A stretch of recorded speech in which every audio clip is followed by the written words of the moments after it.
All right, welcome back everyone to the latest episode of Deep Dive. Good morning, medyo Ben Tulfo style tayo ngayon dito sa night style eyeglasses natin. Pasensya na. Kasama po natin tonight, and of course tonight I'm really grateful for Justice Carpio. Thank you for joining us. Nagkaroon tayo ng konting miscom, no? Because we're supposed to also have another panel and forum together, God willing, next week. I'll post something about that soon. So I think nagkaroon ng miscommunication. So my apologies. So thank you so much, Justice, for making time for us. I know it's a bit late and I know na kailangan na magpahinga ngayon. Yeah. No problem, Richard. Thank you for having me. As always, Justice, your views are highly appreciated here. Hindi naman sa hindi ko na-appreciate yung views ng ibang tao. Kagabi kasama pa natin si Father Albert Aliejo at saka sila Ronald. No? So we had views from Vatican and I don't know, Italy, in different parts of the world. So maganda yung discussion.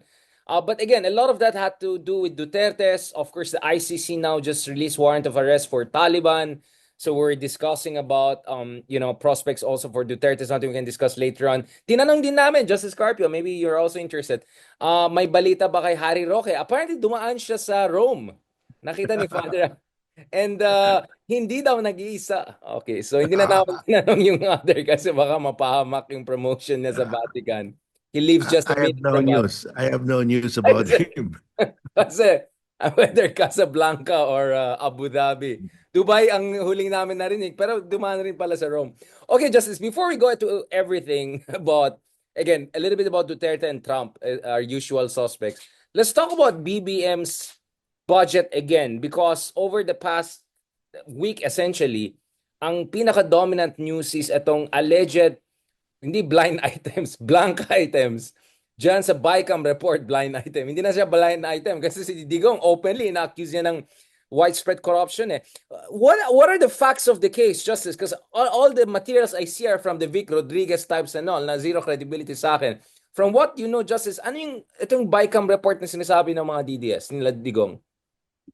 Well, there are two documents here, no? Two different documents. You have the BICAM report and the enrolled bill.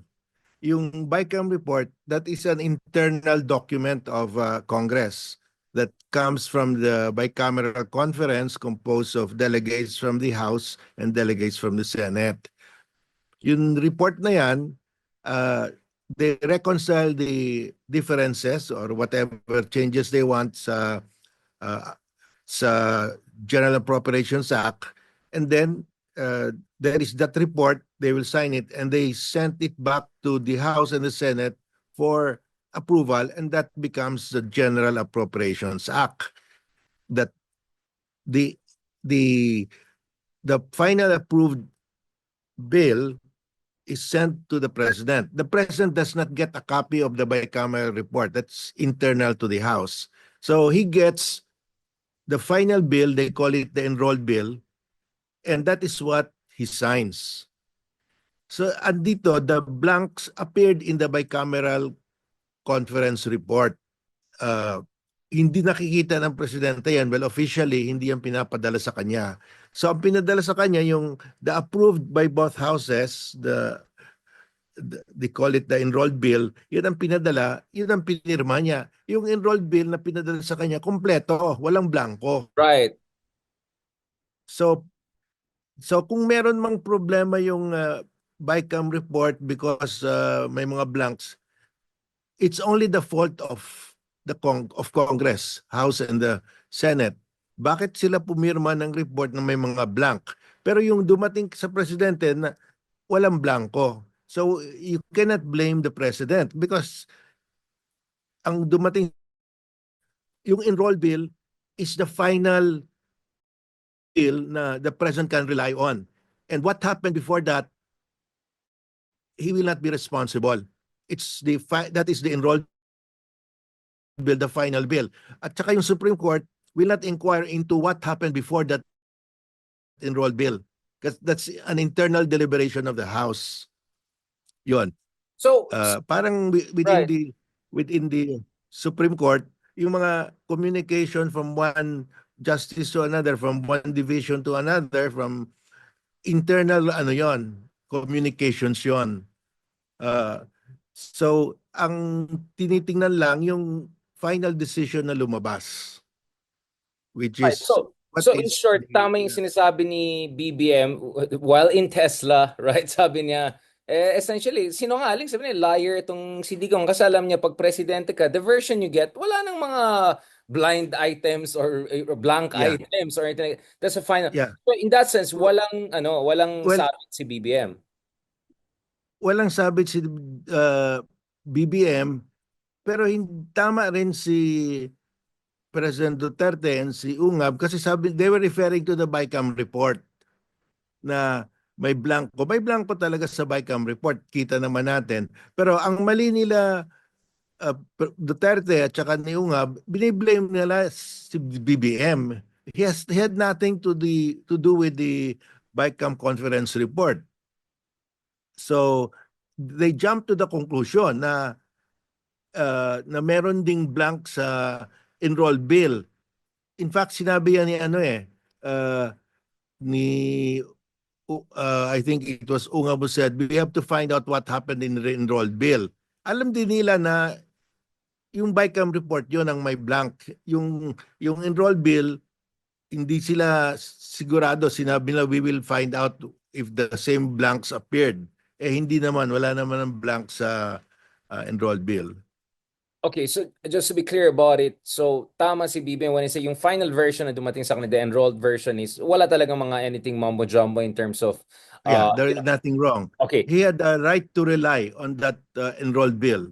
And he signed it, and he signed it in accordance with the uh, procedure, no? With the accordance with the law. Wala namang kulang doon eh. But nevertheless, sa tingin nyo, may problema pa rin na bakit dun sa BICAM report, meron parang fill in the blank item. Yes, Is that it is normal? now Mm, it doesn't seem normal because it's very strange why the members of the bicameral commission will sign a report that has blanks. Sinong inauthorize nila to fill the blanks, to fill in the blanks? And who filled in the blanks actually? Ikaw nang mag-fill in yan kasi wala ng oras. So there has to be an explanation of why there were blanks and how were the blanks filled. Where did they get the numbers for the blanks to fill in the blanks? I mean, somebody was authorized to fill in the blanks. Who was this guy? Did he put in the correct figures? so what are our theories of the case here? Obviously, ang in-imply Well, ng legally, we cannot question the GAA kasi kompleto yung enrolled bill pinirmahan. Ang question natin, oy, kayong senators and congressman, bakit kayo pumipirma hindi naman kompleto? I mean, for the right. satisfaction of the public lang, you have to explain to us where did you get the numbers to fill in, who was authorized. But it does not affect the legality of the constitutionality of the General Appropriations Act. Right. So essentially the question here is it's not the final sausage but how things went into that final sausage. Yes, Yun so lang yung angle na attack ng yeah. na valid. Yeah, it could be meron silang listahan o ikaw na mag-fill in ito kasi wala ng oras, pipirma na lang kami. It could be as simple as that, but we really don't know. So they have to explain to us for purposes of transparency, but we cannot question the legality and we cannot blame the president.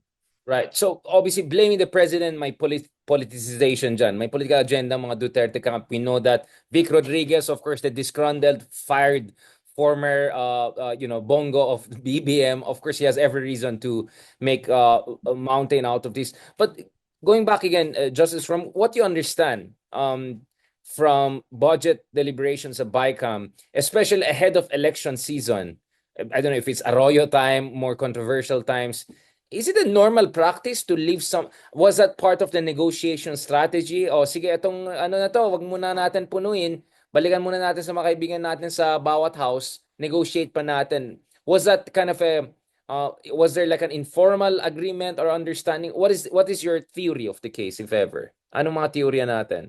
What is our theory of the case? Baka si Justice yata yung may problema pala sa connection eh.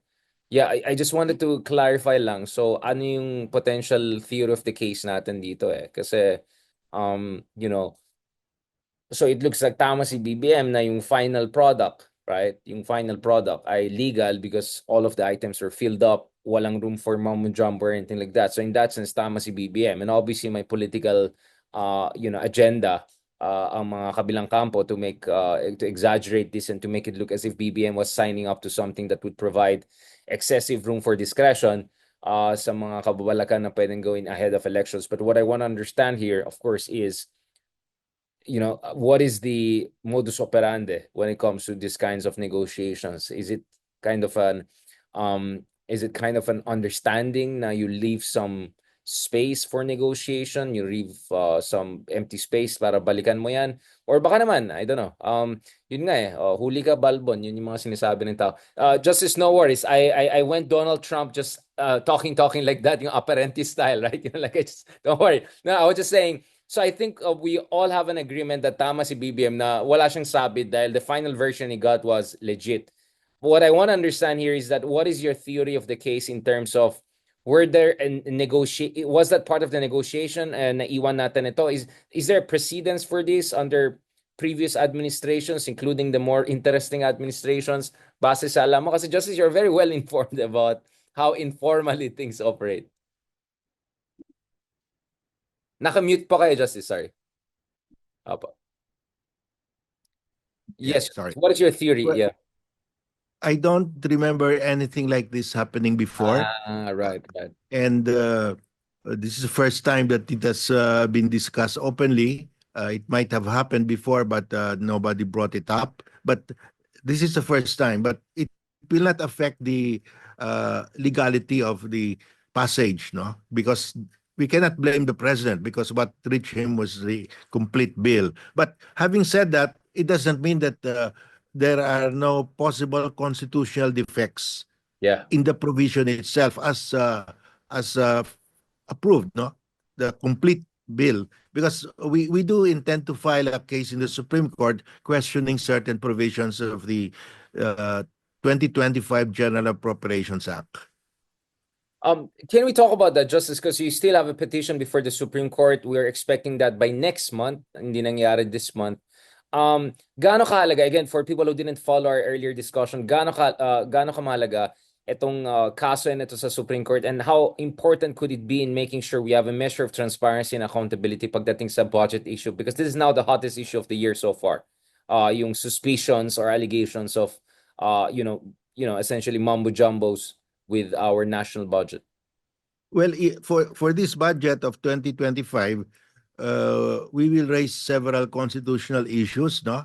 One, yung the Constitution says the budget, the appropriation for the education should be given the highest allocation, budgetary allocation, and per our computation, it is the Department of Public Works because they from the National Expenditure Program submitted by the President, yung the budget bill that is submitted to Congress, tinapyasan nila yung DepEd of about 12 billion for the computerization, nawala yon.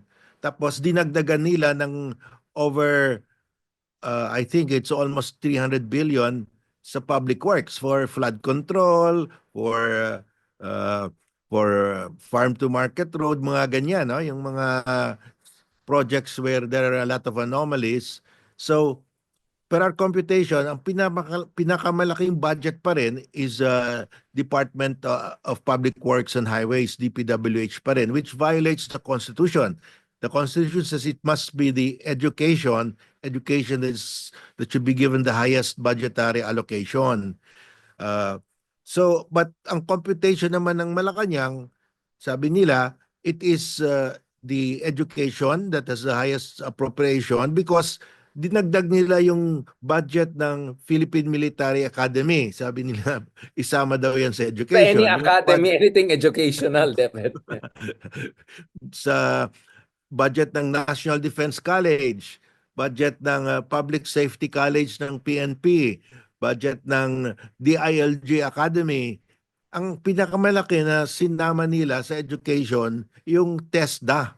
Because the budget of TESDA is almost 20 billion if I remember correctly, no? 20 billion. Yun na lang, pag yun sinabi ng Supreme Court, hindi yan isama dapat sa education dahil ang reason, no, I don't think it should be included in education because yung TESDA, if you go to the website of TESDA, ang courses in-offer nila, manicure, pedicure, welding, uh, Vocational. Eh.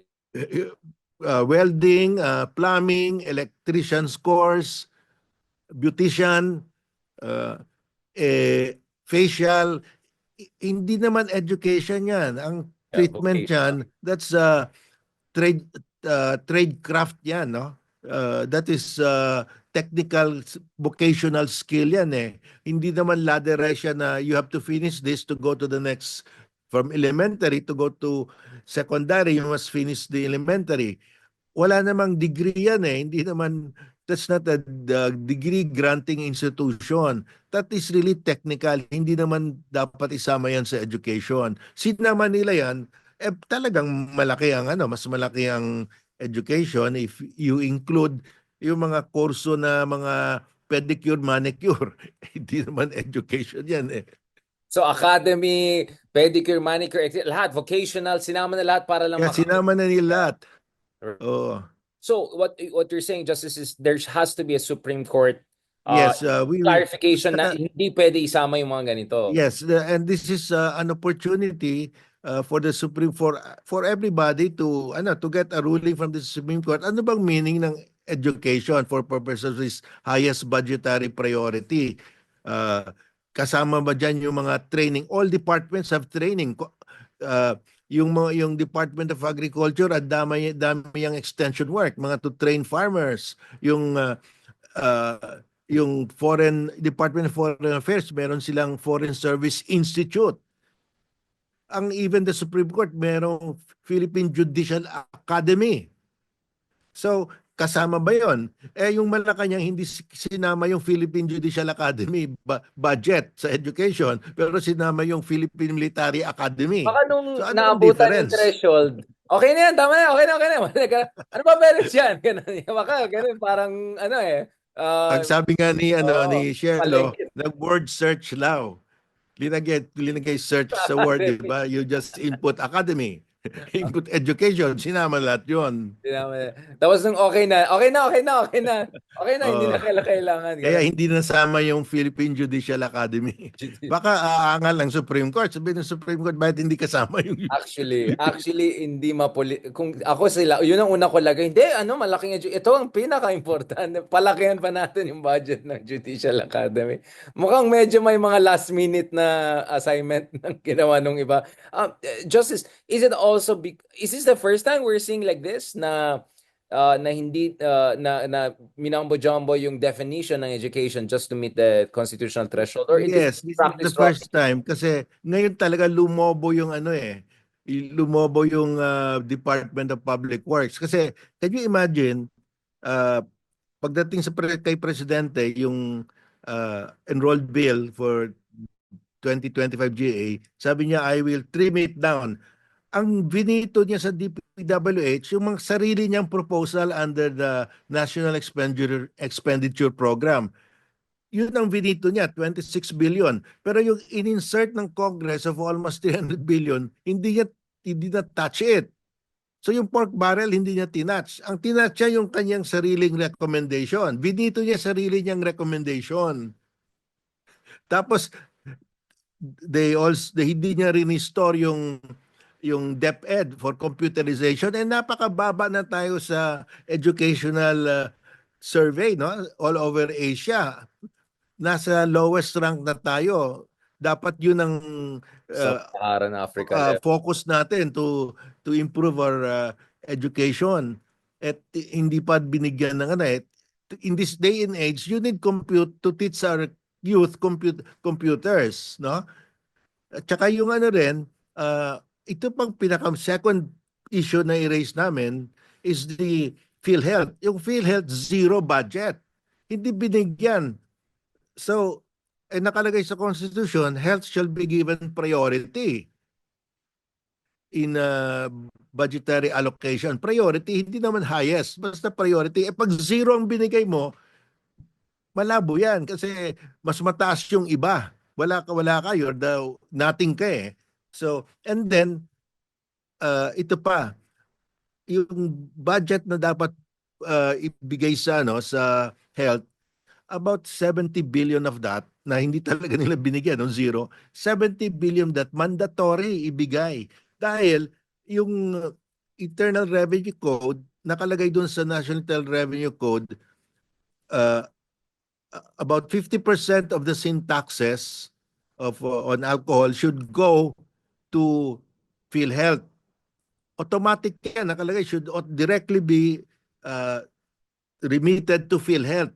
Hindi na dapat dadaan yan sa General Appropriations Act. Pero out of practice, dinadaan nila, binibigay nila yan through the General Appropriations Act. But this year, we need hold nila completely. So in effect, they suspended the National Internal Revenue Code, amended or suspended. Hindi pwede because the General Appropriations Act cannot amend an existing law. It can only appropriate. Yung hindi nila niremit, they changed the law. They are ang ano diyan, it was Congress who to pass a law. Dapat yung PhilHealth will have 50% of the sin taxes. Sila mismo hindi nila sinunod. They did not follow the law that they themselves passed. Yun ang meaning yan. Congress is not following the very law that they passed. Kasi sinabi nila, it should be, the share of PhilHealth should go directly to PhilHealth. Eh, Grabe, no? in-impound nila, linagay nila sa Department of Public Works Ah, for flood control. Justice, medyo umakyat yung blood pressure ko yata. Justice, I think I'm gonna officially defect from Team Ronaldo and Trillanes. Sali na ako sa inyo ni Cello para mas galit na ako sa kabilang end. Officially, I'm gonna defect from one side of this fence to the other. No, I'm just kidding. Justice Carpio, may mga tanong iba. Si Eden Olon, ang tanong niya, if the signed 2025 budget is proven to be unconstitutional, then what budget then will be implemented? What are the corrective measures that can come in should the Supreme Well, Court go your all way? the Supreme Court can do is declare it unconstitutional. Pwede sabihin ng Supreme Court, okay, yung budget ng DPWH, one approach, no? Yung budget ng DPWH, because it's higher than education, we will cut it so that it will 1 peso lower than education. That will comply. One of the possible decisions, no? Yung sa PhilHealth naman, sasabihin ng Supreme Court, okay, yung sin taxes, you cannot withhold that. You have to give that directly because the GAA cannot amend that. So magkakaroon ng about 70 billion ang PhilHealth, no? So Ay, or corrective. Oo. yeah, oh. So ang suggestion ko, uh, the president, because ang daming galit na tao but this can be diffused. The president can just say, I am sending a supplemental budget, a mandatory budget to Congress. So ang gagawin niya, ibalik niya yung computerization budget, tapos ibalik niya yung PhilHealth, bibigyan niya ng about 70 billion, at saka kunin niya yon from the bloated budget of DPWH. That will diffuse the situation, the current crisis, no? So So, the pwedeng president can isolve ng presidente, but pag ginawa niya ito through the Supreme Court, the Supreme Court cannot add yun ang problema. It can only strike it down right, right. Yun nga eh. And I'm sure some of the some of the skillful people were aware of the limitations of also the intervention. But nevertheless, the political damage is huge. So what you're saying is that it's really incumbent upon the president to come in, di ba? And take up the cudgels and correct it. Kasi ang backlash kay BBM eh. All of this is reflecting badly on BBM, di ba? Justice, I mean, the Yeah, conversation has really changed. The momentum has really changed. yes. I think he doesn't need this kind of problem. I mean, it's so easy to correct, and and it's the right thing to do, the constitutional thing to do, he should just do it. Madali lang talaga. He just announces today, this will be fused. I will ask Congress to amend the GAA. Ginawa natin yan when during the COVID, they passed another law to amend Right, the General exactly. Appropriations Act.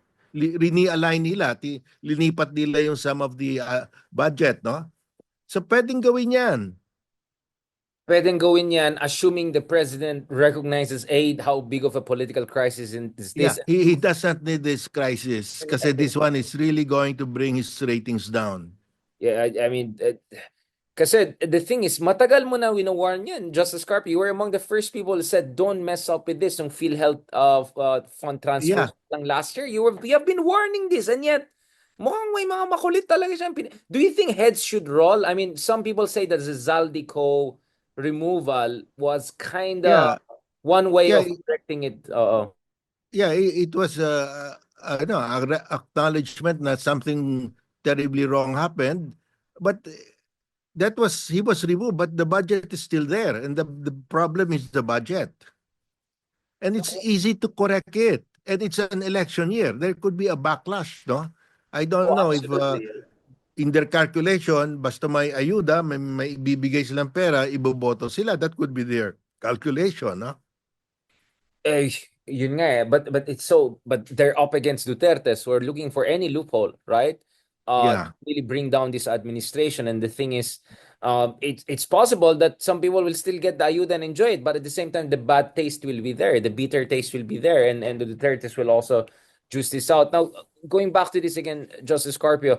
So, um, is this the worst ever budget you've seen?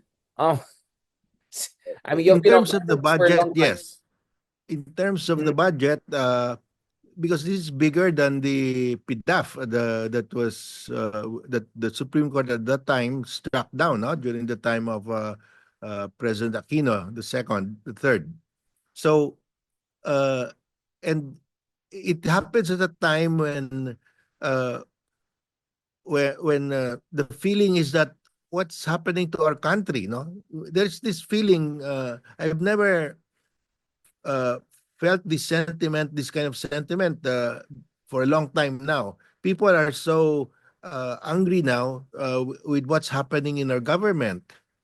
So, uh, Ito yung RevGov na sinasabi mo, Justice, di ba? Na the yeah, sentiment there is are going to people saying RevGov na ito. But we've heard this before, but this one, it's really getting louder, no?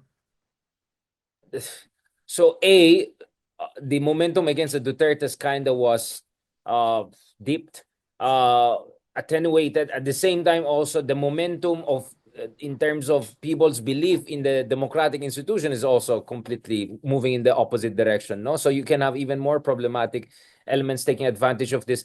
Is this a case, Justice, of maraming budget na punta sa flood control? Is this?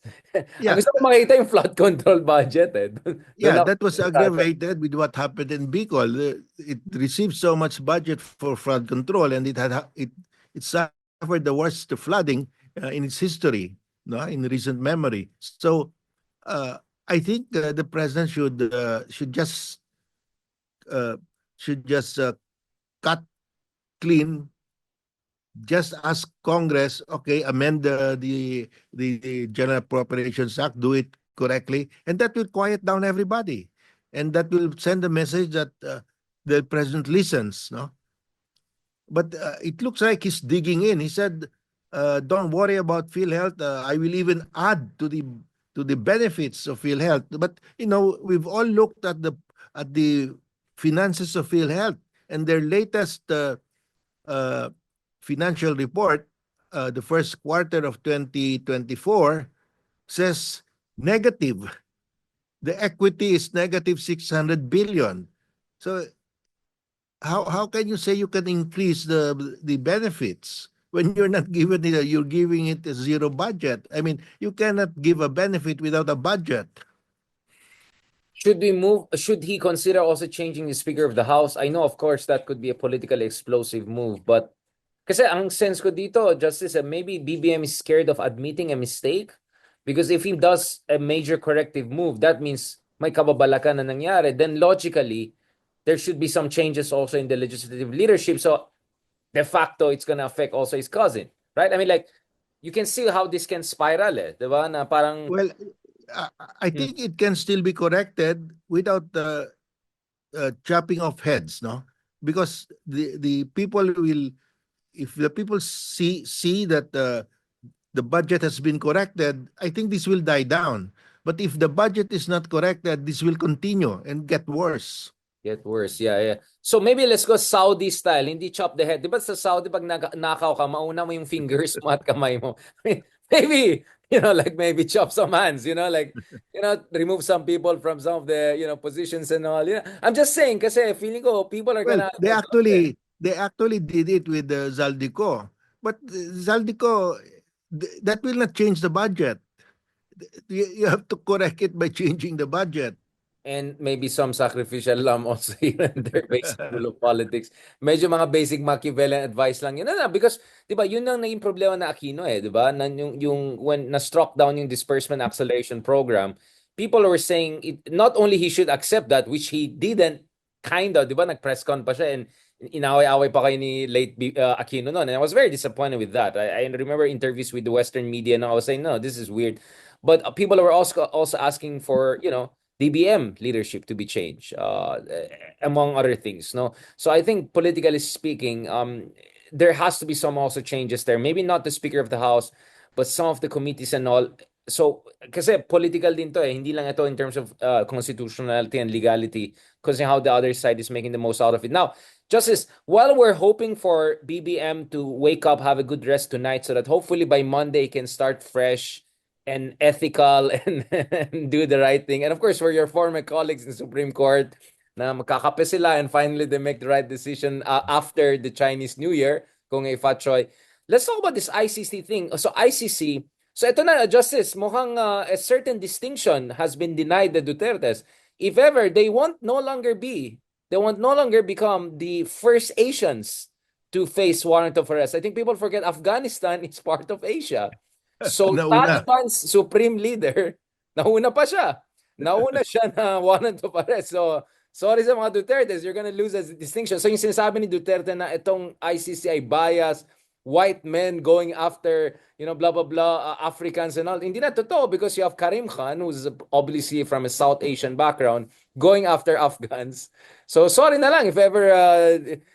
were you surprised by that ICC warrant of arrest against the Afghan leaders for, of course, atrocities against the women of Afghanistan? Grabe yung apartheid, gender apartheid. Well, I think they were trying uh, to address that charge against them that they were focusing on black government leaders, black military leaders, and finally they issued that warrant of arrest against Putin. Remember that? That Although started to Putin is spread. not Asian-ish, Eurasian, and then Israel is kind of, And we then don't know, it's Western. But Afghanistan, Afghanistan malapit na is sa really atin. Asian. Yeah, Yeah. now it's in Afghanistan, and Afghanistan is in the Middle East. Palapit na sa Central atin. Asia, yes. Central Asia, Middle. Exactly. Ito talagang, Central Asia. I think next could be Myanmar, di ba? Yung General Min. Myanmar is a Myanmar is the possibility. next. And The then, two next candidates will come from the Philippines or Myanmar. parang ang ICC, pag ganyan siya, no? Spreading from Europe, but Moscow, then then Middle East, then ngayon Afghanistan. So baka may logic pala yun. It's following a certain logic, no? I mean, it Yeah. looks to me like that, right?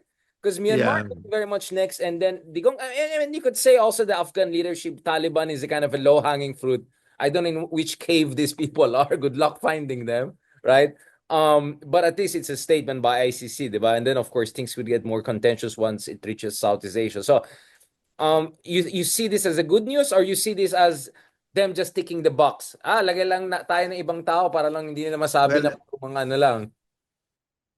well, I think it because it's a rather new institution and they're being pressured also by the U.S. So they're fighting several fronts and they're fighting states. Like, how do you arrest Putin. I mean, it's the guy has the button on their nuclear weapons. Most numbered. So, Yeah. so Two nuclear uh, powers. it's not There's easy another. to do this. I mean, you have to remember the guy who holds the largest nuclear arsenal in the world is the subject of their warrant of arrest, and that is tough. That is rather brave, and now they're facing the wrath of Donald Trump that he is going to uh, pass a law prohibiting the prosecutors and anyone connected with the ICC uh, from entering into any transaction or relationship with the US or the allies of the US. So it's Grabe, no? Even the family members, no, could be affected, no? yes. Grabe na. So yeah, Yeah. they are embattled right now, but my sympathies are with them because they have to do this kind of work because it's needed. No? It is needed. What is your read so far? Because we're towards the end of our discussion, Justice Carpio. I want to go to the West Philippines and Philippines, and I have a couple of important things to discuss with you on this. So here we are. Donald Trump, Donald Trump. Andito na siya officially. What is your read of Donald Trump's early days, appointments, etc.? Because one of the things we noticed with Donald Trump, obviously on one hand, he says he's a man of peace. He wants to end wars. And in fairness to the guy, if you look at a lot of his appointees, right, whether it's in Pentagon, whether it's the State Department, they seem to be very parang non-confrontational guys. So Demino, for instance, in the Pentagon, the new Middle East chief guy says, we have to cut a deal with Iran. Let's not go to war. That's not an important region to us. Trump himself said he's open to cutting a deal. He called on Putin to end this ridiculous war. So he's trying to help Ukraine to come from a position of strength. So, and then the new guy who's taking over the Southeast Asia at the Pentagon, who also wrote a piece I can forward later on to people, also saying that, and this is crazy, Justice Carpio, actually, finoword sa akin, natag ako ng former members of Biden's National Security Council, right? They tagged me kanina on Twitter, this crazy article. May term yung new Southeast Asia Deputy Assistant Secretary ng Pentagon. Ang article niya last year, ina-argue niya, he's arguing in favor of a cooperation spiral with China. At sabi niya, kasama dyan sa cooperation spiral would be US will withdraw its weapon systems and maybe even EDCA bases in the Philippines for every reciprocation by China, meaning China will also withdraw its warships from the Philippines exclusive economic zone. Nagpanic on both sides because I also saw National Review also writing something about this na Trump is bringing a lot of these guys who are kind of a Koch brothers, think tank guys, na libertarian, na essentially isolationist. Isolationist. Let's not get into war with Iran, with Russia, with China. Never mind, whatever. Although, and then at the same time, you have Marco Rubio making the Philippines the number three in the countries that he called. So you could see the priorities. Pete Hegseth, the controversial nominee who just got confirmed last night, all of them, and Mike Waltz, who just met Gilbert Chodoro in Washington, D.C., all of them naman saying is that China is important and they'll help the Philippines. What is your read of Trump? Sabog? I mean, is this going all in all directions or medyo confusing, di ba? I mean, you can read this in different. Yeah, the way I look at it, Trump is very incoherent, inconsistent, contradictory. Why? He said he's a man of peace. He will stop wars, but it looks like he's stopping wars of other countries, but he will have his own because he's threatening to seize Panama and the Greenland. I mean, But there and will he be no doesn't rule war, out wars. Justice. There will be no He war. does. Wala silang laban. Kawawa itong mga bansang to. Greenland, Panama. He's not ruling out the use of force. He said, we will not use force against Canada to make it the 51st state, but we're not ruling out force to get Panama Canal and to get Greenland. I mean, that's exactly the Putin theory. He's like Xi Jinping, he's like Putin. I mean, that's contradictory. How can you be a man of peace? For that, I don't think he will get the Nobel Prize for Peace. He wants to get the Nobel Prize for Peace. He'll never get the Nobel Peace Prize for that statement, for that assertion. Actually, na-disqualify siya. So He maybe disqualified himself. he will make the And peace deal with Iran and Russia and then he'll invade Greenland. Kukuhanin niya yung Tapos Denmark pa So yung kaaway, di ba? Which is and katabi ng Norway, and which gives, and yeah, yeah. what you said that we are just a pawn here, that they will withdraw uh, their EDCA bases, they will withdraw the Typhoon missiles in exchange for China. I mean, we're just a pawn here in the war, in this in their battle for supremacy. I mean, we don't have a say. That's what they're saying. I mean, what will happen now to the mutual defense treaties of the US with other countries? They will say, "Oh, we might be next." Japan might think, "Oh, they might withdraw uh, from uh, from Japan, and Japan has no nuclear weapon to defend itself." So people will start thinking like North Korea. We have to, Build for our nuclear. Yep. Although survival, Japan is we a have to have threshold a state. nuclear arms. Everybody will go nuclear.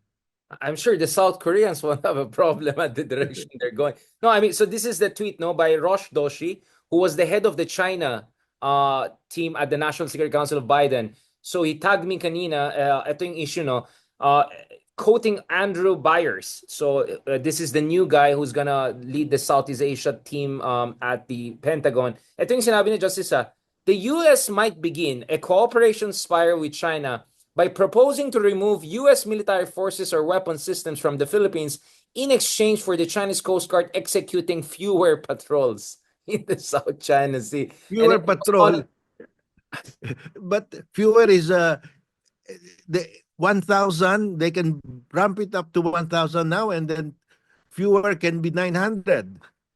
So, uh, well, that's terrible. This is just kanina lang because I missed this one. I was looking at Dimino and a couple of people overseeing Middle East. Because my point is that you have the rise of so-called prioritizers. No, this is led by Elbridge Colby, someone who we had also on this podcast, whose argument is that the U.S. cannot afford fighting multiple wars and multiple powers. So you cannot fight Iran, Russia, China sabay-sabay, right? Oh, and add pa North Korea. So just focus ka lang dun sa pinaka-important in China. So I was seeing everything as part of that. And then suddenly I saw this one. Tinatag ako ng Biden people, National Security Council. Hoy, tignan mo nga to. Ano to? Cooperation spiral. So, that's point niya, pag China hindi sumunod, ibalik na naman namin ulit yung weapons sa system sa Philippines. Ano ba tingin niya sa Philippines? Open highway? Ay, sorry, sorry. Hindi pala nakinig ang China. Ibalik namin yung Typhoon system. Hindi na gets by that time, Duterte took over na eh. I mean, so, this is quite a dangerous thinking. So I hope this guy, whoever he is, I mean, he's already now in charge, number one na siya in terms of Southeast Asia. So I hope these people are revisiting some of these views because I just don't see how this is going. But nevertheless, it helps us if Trump avoids war with Russia and Iran, right? Because if he gets into war with those powers, then wala talagang masabi ang US in our part of the world. Yeah, the I think whenever they talk of withdrawing forces, they have to be very careful because that changes the calculation of the countries like Japan, like South Korea, and the Philippines.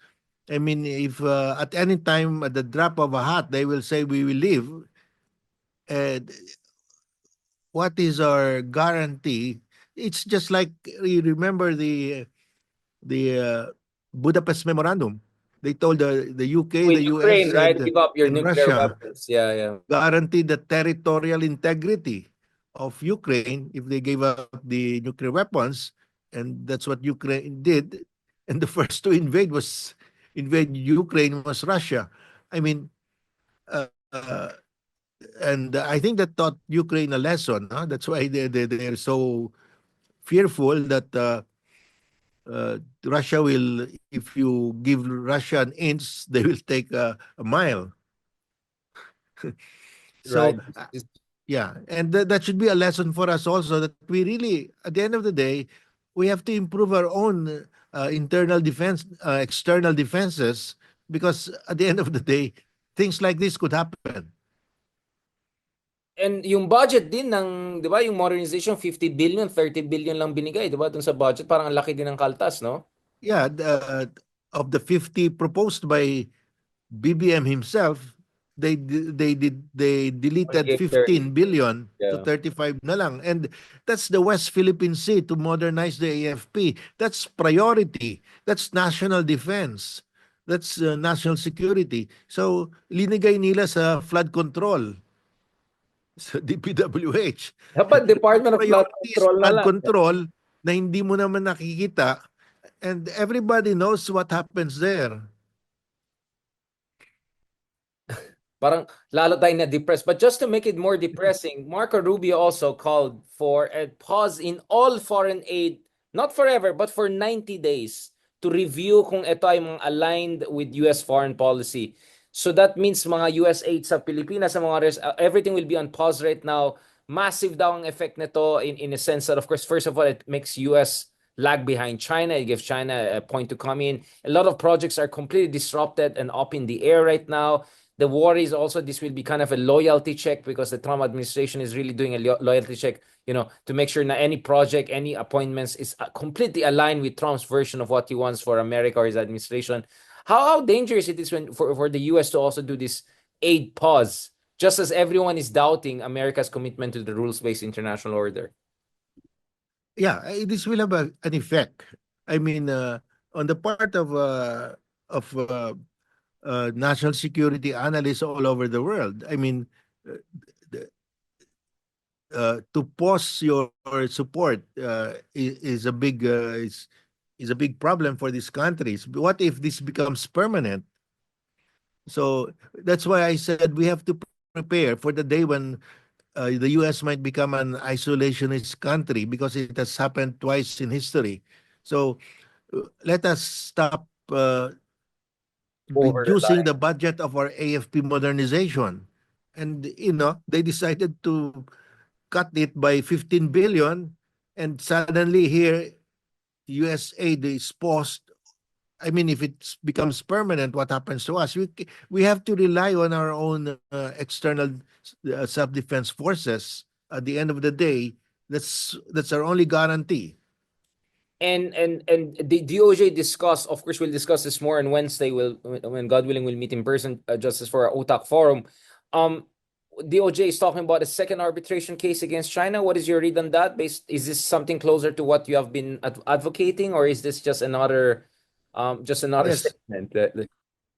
Well, I've been advocating for more arbitration cases to be filed, but I don't know if they are serious with this one, or it's just, they've been saying, the DOJ has been saying before that they are about to file, and we're about to end the first half of the term of BBM. So I think uh, we should pursue this if they have been thinking about this, but I don't see any preparation so far. Last point, Justice, kasi mukhang galit na rin. Lahat tayo galit na. So, in a week or so, there'll be another rally at EDSA. This time naman, hindi yung mga peace rally. Ito yung mga galit rally. Mga galit sa corruption ay kababalaghan. What is your advice, Justice, for the genuine opposition to come together? Because I think nagkaroon ng de facto, hindi naman division, but in a sense that on one hand, there are people like you, Chela, among others, who have rightly focused on this really controversial budget. And then at the same time, there are people like Senator Trillanes, Senator De Lima, among others, who have really been on the front line of exposing the Dutertes and making sure tuloy-tuloy na itong impeachment na to. How do you make sure na ma-harmonize natin lahat ng genuine opposition para the message is on cue and the result is for the best of the country? Kasi we have to make sure na hindi tayo maging tuta ng any wrong side, di ba? You have to make sure that maging Yeah. autonomous force ang opposition. What are the efforts we should do? What should be the messaging discipline? And what do you think are the gaps that we have to fill in the coming weeks? Attend ba kayo, Justice, dun sa 31 ba yung rally or 30? Yeah. Well, we already came out with our messaging, and it covers both uh, uh, our criticism, our demands on the budget for 2025, and also for accountability uh, against the BBM and the Dutertes. We're asking also to uh, to hold the Dutertes accountable. In fact, the specific demand that we're making is because remember, in the Quadcom hearing, the money, that 125 billion, landed in the possession of the two military aides. But they stopped questioning the military aides. I mean, the last nail in the coffin is to ask the military aide, what did you do with the money, the cash that was given to you? They did not ask the most important question. And they said, oh, we will allow the DND, the military, to investigate this too. But we have not heard anything from them. So we are demanding that Secretary Gibo make public the results of the investigation. We want to know what these two military guys did with the money. Did they give the money to Sara, to Piatos, or they are still in possession of the money? I mean, there are only three possibilities. Because if we know what happened to the money, then case is closed. I mean, the cases can be filed already. I don't know why the most important question was not asked by the Quadcom. I really cannot fathom this. So we have included that in our demand. So we're not focusing only on the budget, but both sides. I mean, all we're demanding prosecution even of Duterte for the human rights violation. It covers everything, uh, but for us, because of time constraint, we really need the budget to be amended. That's why Yun nga, that days has away. become the number one. Yeah, thank you so much, Justice, for that. You're optimistic naman na at the end of the day, the good forces will come on top. Kasi parang ping-pong ang nangyari. Perde gana yata sabi ni Ronald, who has the most mistake ang laban dito. Ako naman sabi ko, hindi, piggy bank. Sino mas magaling mag-piggy bank sa mga totoong opposition? Kasi opposition ang magaling eh. Magaling mag-criticize kay Digong, magaling mag-criticize kay BBM. So nagpipiggy bank lang sila each side. What is your final message on this note before we wrap this up, Justice? Well, I hope the president listens to us that it's easy to diffuse this crisis by just amending the General Appropriations Act. It's as simple as that. And to correct the mistakes in the grave errors in the budget, I mean, it can be solved. And uh, then this will quiet down. But what about parang wala kang advice sa mga Duterte's Justice? Wala ka bang advice? Like, how can they escape accountability? Is there a way well, for them to get over well, Piatos or ano? they have already mapped out their escape route a long time ago. Sila wala na talaga. Kaya naman, bakit si BBM lang may advice na umayos? Yung iba parang hindi mo na, parang wala na, beyond redemption na. So on that note of beyond redemption and redemption, thank you so much, Justice. I know this was a little bit later than usual. Thank you, Justice, for your service to the country. Thank you, Justice, for giving us your time for our humble little platform here. Mahal na mahal ka ng tao. Kasi kanina nag-post ako, do you have any questions for Justice Carpio? So, there were a couple of questions coming in. So we really love to have you with us at least once a week kasi your wisdom is very important. As I said, defected na ako. Wala na ako sa team nila Ronald. Wala na. Ano na ako? BBM na ako. BBM. Patalsikin. I'm just kidding. Thank you so much, Justice. God Okay, bless. thank And you, Richard. listen po. God bless. Have a lovely Yeah. weekend.